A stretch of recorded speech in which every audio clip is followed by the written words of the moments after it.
Sous la pénombre d'une nuit étoilée, un âne nommé Marcel broutait tandis que son propriétaire dormait dans une petite maison à proximité. Soudain, un bruit brisa le silence de la nuit. Marcel, toujours attentif, dressa les oreilles. Un homme effrayant encapuchonné surgit des ombres, avec des yeux brillants de malice. Avant que l'âne puisse hennir pour avertir son propriétaire, on lui mit un frein. Ainsi, le noble âne fut arraché à son foyer de manière très cruelle. Cet homme méchant emmena Marcel dans un endroit sombre et douloureux, un terrain vaste et sec où même l'air semblait étrange. Là, plusieurs ânes maigres tournaient des meules, avec des yeux vides et tristes montrant ce qui attendait le pauvre Marcel. Les propriétaires de cet endroit sinistre étaient un groupe d'hommes très cruels et cupides. Ils faisaient travailler les ânes sans relâche, ne leur donnant qu'un peu d'eau et de nourriture pour les maintenir debout, tout en les frappant violemment, leur ôtant leur énergie. Marcel, avec un cœur vaillant, essaya de s'échapper au début. Mais il ne pouvait pas, et à chaque fois qu'il essayait, il recevait de terribles coups. Chaque coup et chaque blessure le rendaient plus faible à l'intérieur. En moins d'une semaine, il était presque sur le point de renoncer. Mais alors, le destin prépara quelque chose de différent. Un après-midi, les barreaux de la ferme s'ouvrirent et restèrent coincés. Marcel vit une chance, puisque les hommes avaient laissé l'entrée ouverte pour la réparation. L'âne, maintenant plus maigre à cause des jours difficiles, trouva les chaînes relâchées devant lui. C'était une chance qui ne se représenterait probablement pas, mais la peur de recevoir plus de châtiment le fit hésiter. Il préféra reculer pour ne pas succomber à cette tentation. C'est alors qu'une petite grue blanche, aux yeux vifs, lui dit « Mais que fais-tu, mon ami ?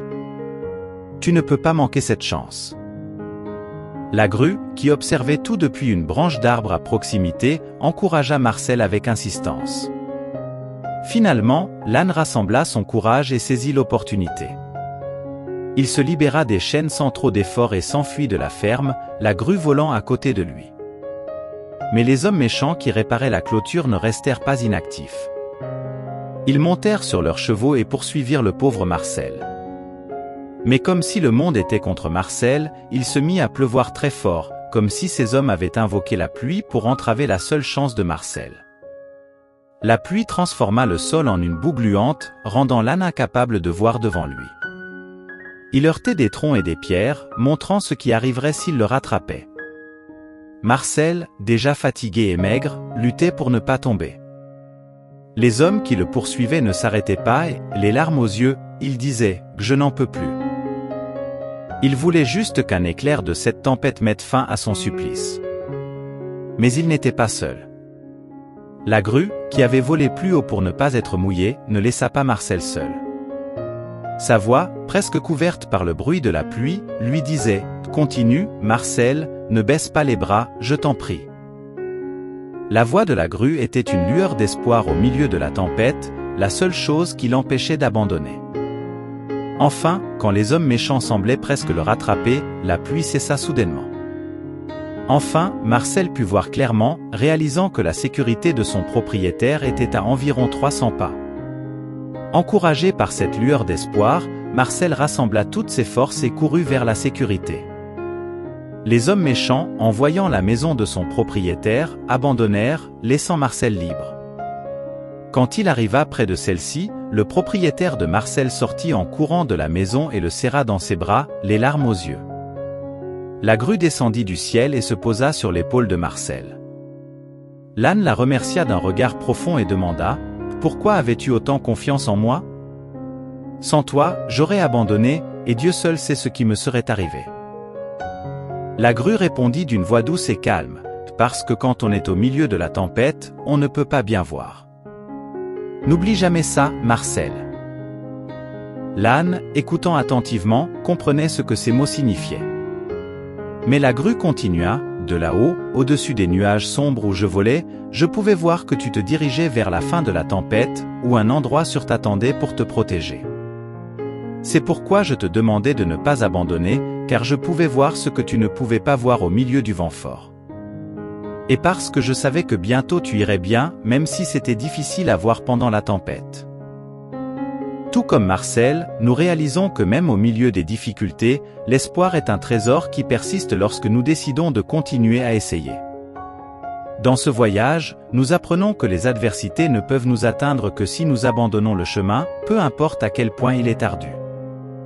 Comme il est écrit dans Ésaïe 41, dit « N'aie pas peur, car je suis avec toi, ne sois pas consterné, car je suis ton Dieu, je te fortifierai, je t'aiderai, je te soutiendrai de ma droite victorieuse. » Tôt ou tard, les difficultés se dissipent. Nous devons simplement suivre la lumière qui, au-delà de la tempête, nous appelle à ne pas abandonner l'espoir. Soyons conscients que même lorsque tout semble sombre, il y a une direction divine pour nous guider. Proverbe 4, 25-27 nous conseille que tes yeux regardent en face et que tes paupières se dirigent droit devant toi. Considère le chemin par lequel tu passes et que toutes tes voies soient bien établies. Ne dévie ni à droite ni à gauche, éloigne ton pied du mal. Si vous vous trouvez au milieu d'une tempête, écoutez attentivement, ne baissez pas les bras. Continuez, car une vie meilleure est à votre portée. Libérez-vous de la peur du jugement des autres et des incertitudes sur l'avenir. En Proverbe 3, 5-6, nous lisons « Confie-toi en l'Éternel de tout ton cœur, et ne t'appuie pas sur ta propre intelligence, reconnais-le dans toutes tes voies, et il aplanira tes sentiers. » La seule véritable barrière qui peut vous arrêter est dans votre esprit. Écoutez des paroles qui élèvent votre pensée au-dessus de la tempête, afin de comprendre que la liberté vous attend avec impatience. Philippiens 4:8 nous encourage, d'au reste, frères, que tout ce qui est vrai, tout ce qui est honorable, tout ce qui est juste, tout ce qui est pur, tout ce qui est aimable, tout ce qui mérite l'approbation, ce qui est vertueux et digne de louange, soit l'objet de vos pensées. Si vous avez apprécié ce message, aidez-nous en vous abonnant à la chaîne et en aimant cette vidéo, cela fait toute la différence pour nous et vous aiderez plus de personnes à avoir l'opportunité de recevoir ce message. Commentez ce que vous avez pensé de l'histoire et profitez-en pour regarder d'autres messages comme celui-ci sur notre chaîne. Merci beaucoup et à la prochaine fois.